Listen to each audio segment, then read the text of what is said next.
वफादार मर्द का सच्चा किस्सा। अक्सर उसकी बीवी इसको कहती थी कि मैं अगर मर गई तो तुम दूसरी शादी कर लोगे, मगर उसने अपनी अहलिया के साथ वादा किया था कि खा कुछ भी हो जाए वो दूसरी शादी नहीं करेगा। हफ्ता 14 दिसंबर 2019 नर्सिंग होम में एक रोज गई तो एक मरीजा को बेहोश वेंटिलेटर पर दुनिया माफिया से बेनियाज पाया। मेरी मेजबान बहन ने बताया कि जो शख्स उसके पास बैठा हुआ है ये इसका शौहर है और ये निहायत ही वफादार शौहर है। अक्सर उसकी बीवी इसको कहती थी कि मैं अगर मर गई तो तुम दूसरी शादी कर लोगे, मगर उसने अपनी अहलिया के साथ वादा किया था कि खा कुछ भी हो जाए वो दूसरी शादी नहीं करेगा। मगर उसकी बीवी को हुआ किया है। मुझे एकदम से इस खातून को देखकर तरस आया और अपनी मेजबान खातून से सवाल कर बैठी।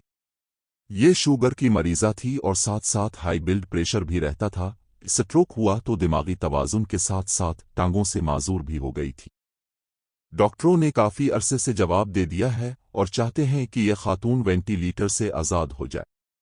वेंटिलेटर मसनूई तौर पर सांस और दिल की हरकत चलती है, मगर इसका शौहर यही चाहता है कि ये जिंदा रहे। वो उम्मीद पर कायम है कि शायद किसी न किसी दिन वो दिमागी तौर पर सही हो जाएगी, इसके दिल की हरकत खुद ब खुद चलने लगेगी और वो अपने कदमों से चल फिर सकेगी। यहाँ के डॉक्टरों ने बेशक जवाब दे दिया है मगर वो इस चीज को नहीं मानता। इसके 2 जवान बेटे इसी शहर में अपने अपने घरों में बीवी बच्चों के साथ अच्छी जिंदगी गुजार रहे हैं, मगर इस शख्स का घर टूट गया है। वो घंटों यहाँ आन कर बैठता है, अखबार पढ़ता है, इससे बातें करता है गो कि वो बेहोश है, मगर वो बाकायदा गुफ्तगू करता है और इसलिए करता है कि शायद वो इसकी आवाज सुनकर होश में आ जाए। तो क्या उनके बेटे माँ के पास नहीं आते? उन्हें माँ का ख्याल नहीं? मेरी बात का जवाब देते हुए मेरी बहन ने बताया कि ये घराना पाकिस्तानी है, बच्चे भी माँ का ख्याल करते हैं मगर इतना नहीं कि जितना बाप करता है। बच्चे यहाँ पर अपने स्टोर चला रहे हैं, इतने मसरूफ हैं कि उन्हें इतना वक्त ही नहीं मिलता। बच्चों को चाहिए कि माँ को अपने घर ले आएं। दोनों बेटे बारी बारी माँ को देख सकते हैं। मैंने मजबूर होकर कह दिया रखने को तो रख, लान की बीवियां भी काम करती हैं, घर में देखभाल करने के लिए बाकायदा पूरा स्टाफ होना चाहिए, इसलिए उन्हें नर्सिंग होम में रखना जरूरी समझ है कि बर वक्त अगर इमरजेंसी पड़ जाए तो अस्पताल में उन पर पूरी देखभाल हो सके। इस शख्स ने जायदाद बांट कर दोनों बेटों को दे दी है और अपना जो हिस्सा है वो पूरे का पूरा अपनी अहलिया पर लगा रहा है।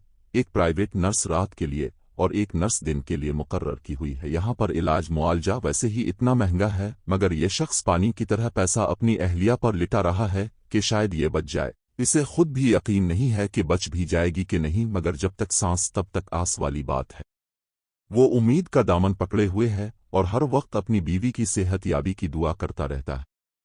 नर्सिंग होम से निकलकर मैं घर की समत आ रही थी तो रह रहकर ख्याल आ रहा था कि अच्छी भली बीवियां होते हुए लोग दूसरी शादियां रचा लेते हैं, फिर शौहर इतने वफादार साबित नहीं होती। अक्सर औरतें रोती हैं और अपने गमों की दास्तानें सुनाती हैं कि उनके शौहर कितने जुल्म उन पर ढाते हैं, उनके होते हुए दूसरी शादी रचा लेते हैं। मगर यह शख्स एक आज़ाद मुल्क में रहता है जहां लोग वफादारी बहुत जल्द तब्दील कर लेते हैं, लेकिन वो अपनी अहलिया से किया हुआ वादा ईफा कर रहा है। चाहे तो अपनी जान छुड़ाने के लिए इसी को वेंटिलेटर से छुटकारा दिला सकता है, मगर शायद खौफ खुदा है या बीवी की मोहब्बत है कि ऐसा करने से कासिर है। मुझे तो अनहोनी सी बात लगी थी, लेकिन इस दुनिया में हर तरह के लोग हैं, जो बेवफा भी हैं और वफाशियार भी। इस मिसाल को आंखों से देखकर मैं हक़्क़ता मुतासिर हुई और काफी अरसा इस शख्स की वफाशियारी मेरे ज़हन पर छाई रही, जो शदीद बीमारी के बावजूद उम्मीद का दामन थामे हुए था।